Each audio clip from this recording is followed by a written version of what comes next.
All right, welcome to The Explainer. Today we are tackling a question that is, well, at the core of everything we do, everything we are. What exactly is identity? Now, you might think that's a simple question, but trust me, the answer is this incredible, fascinating puzzle. And today we're going to put the pieces together. So let me just ask you, straight up, who are you? Seriously, take a second. What's the first thing that pops into your head? Is it your name, your job, your family?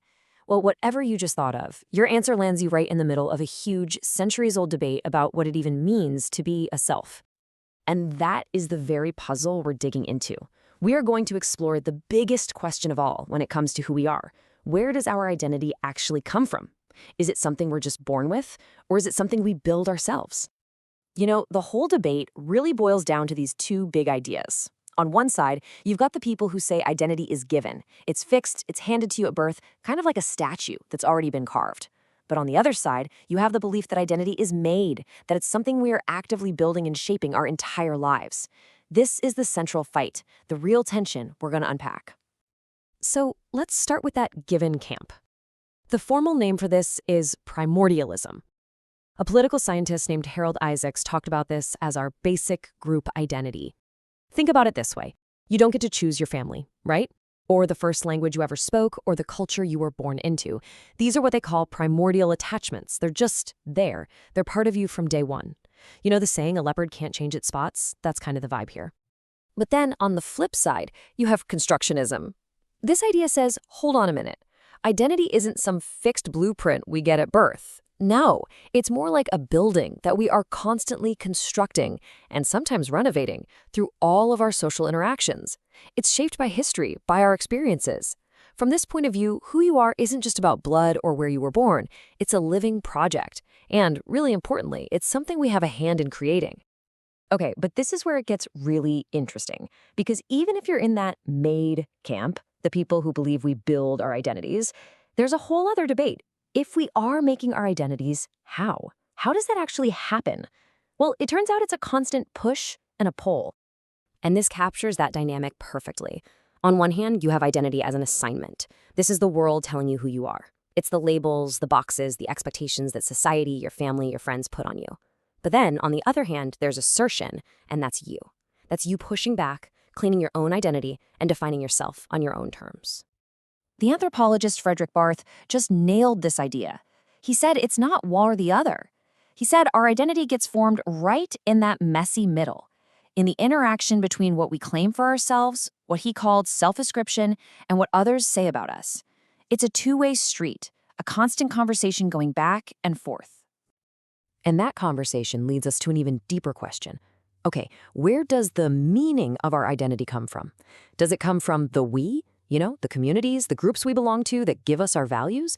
Or does it come from the me, the power of the individual to reflect, to choose, and to forge their own path? Let's look at the we side first. This is the communitarian view.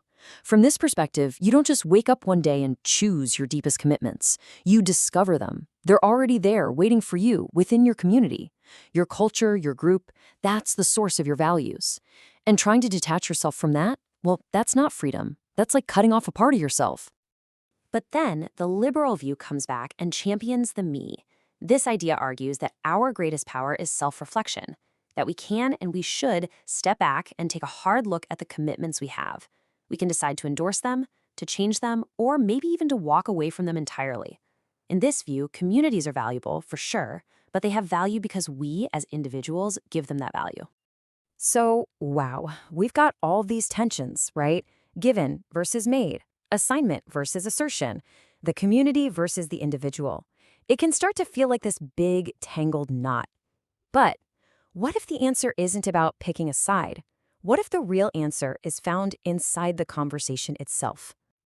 And here it is. This is the big aha moment. This was never an either-or question. It's not given or made. It's not assertion or assignment.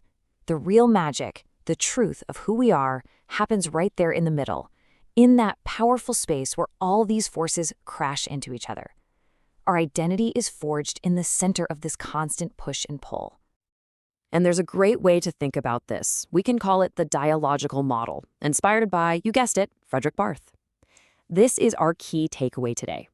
It solves all those tensions by showing us that identity isn't some static thing you can pin down. No, it's a continuous, flowing dialogue between what we claim for ourselves on the inside and what the world assigns to us from the outside.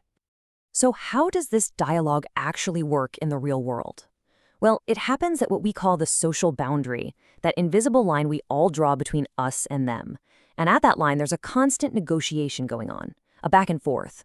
What's so wild is that this boundary, this line, can stay in place for generations, even as the actual people and the cultural stuff on either side of it are constantly changing. It just proves that identity is never, ever a finished product. It is always, always an ongoing process. Okay, so we've thrown around some pretty big ideas, but let's bring it all home.